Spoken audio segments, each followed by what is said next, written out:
B Ed third সেমিস্টারে যে pedagogy of social science 1.3.7b ভূগোল যে প্র্যাকটিকামটি আছে অর্থাৎ পেডাগজিক্যাল অ্যানালাইসিস সেটার সম্পর্কে আলোচনা করব। এই থার্ড সেমিস্টারে এলডির পাশাপাশি তোমাদের মোট 6টি প্র্যাকটিকাম আছে, যার মধ্যে একটি করতে হয়।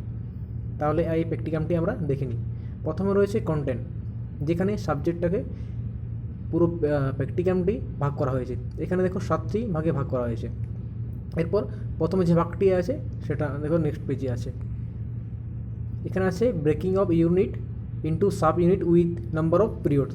এখানে এই যে এককটাকে নেওয়া হয়েছে সেখানে পুরো এককটাকে 6টি ভাগে ভাগ করা হয়েছে। দেখো এখানে প্রথমে আছে আফ্রিকা মহাদেশের অবস্থান ও সীমানা এবং বন্যপ্রাণী, পিরিয়ডের সংখ্যা হচ্ছে 1টি। 2 নম্বর হচ্ছে আফ্রিকার ভূমিরূপের বৈচিত্র্য, এখানে পিরিয়ডের সংখ্যা কত 2টি। তারপরে 3 নম্বর হচ্ছে আফ্রিকার নদী। 4 নম্বরে হচ্ছে আফ্রিকার জলবায়ু ও স্বাভাবিক উদ্ভিদ। 5 নম্বর রয়েছে নদ নদী আবহবাহিকা। 6 নম্বর আছে পৃথিবীর বৃহত্তম উষ্ণ ও মরুভূমির পরিচয়। মোট পিরিয়ডের সংখ্যা হচ্ছে 10টি। এরপর পরে হচ্ছে প্রিভিয়াস নলেজ, অর্থাৎ যে এককটি নেওয়া হয়েছে সেই এককের দুটো উপ এককে ভাগ করা হয়েছে। একটা হচ্ছে আফ্রিকার নদ নদী এবং আফ্রিকার জলবায়ু ও স্বাভাবিক উদ্ভিদ। এরপর হচ্ছে instructional objective in behavioural terms. এখানে যে 6টি বৌদ্ধিক মাত্রা আছে সেগুলো দেওয়া আছে। দেখো প্রথমে আছে প্রজ্ঞামূলক মাত্রা, যেখানে রিমেম্বারিংয়ে 2টো কোশ্চেন আছে, আন্ডারস্ট্যান্ডিংয়ে 2টো আছে, অ্যাপ্লাইংয়ে 2টো আছে। তেমনই প্রতিটি যে ডোমেন আছে সেগুলোর 2টো করে এক্সাম্পল আছে। এখানে ক্রিয়েটিংয়ে দেখো 2টো আছে, ধারণাগত রিমেম্বারিংয়ে 2টো আছে, আন্ডারস্ট্যান্ডিংয়ে 2টো আছে, অ্যাপ্লাইংয়ে 2টো আছে, অ্যানালাইজিংয়ে 2টো আছে।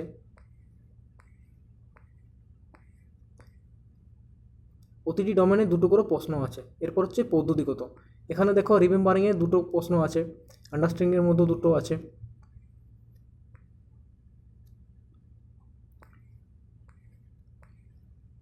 তারপর হচ্ছে অধিজ্ঞান, এখানেও 2টো করেই প্রশ্ন আছে প্রতিটাতে।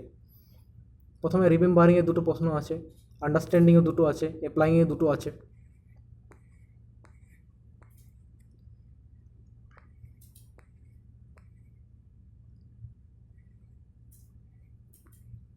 এরপর দেখো সাব ইউনিট ওয়াইজ কনসেপ্ট, যে সাব ইউনিটে ভাগ করা হয়েছিল সেই সাব ইউনিটটাকে পুরো বিস্তারিতভাবে আলোচনা করা আছে। প্রথমে আছে আফ্রিকা মহাদেশের নদ নদী, প্রথমে আছে নীল নদ, তারপর আছে কঙ্গো নদী, নাইজার নদী,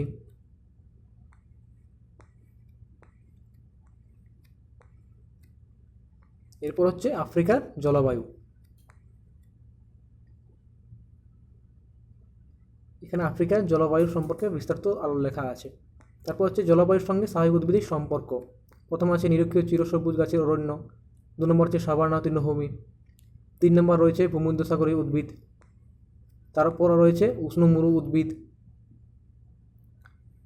এবং 5 নম্বরে আছে নাতিশীতোষ্ণ তৃণভূমি, 6 নম্বরে মৌসুমী পূর্ণমোচী গাছের অরণ্য, 7 নম্বর আছে পূর্ব উপকূলীয় উষ্ণ নাতিশীতোষ্ণ দেশীয় উদ্ভিদ। তারপরের পয়েন্ট হচ্ছে টিচিং লার্নিং স্ট্র্যাটেজিস, আমরা যেভাবে এলডি করি তেমন এইভাবে লেখা আছে।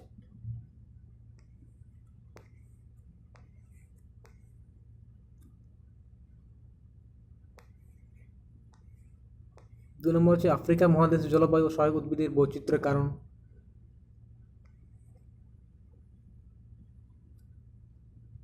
তারপর হচ্ছে আফ্রিকার জলবায়ু অঞ্চলের শ্রেণী বিভাগ।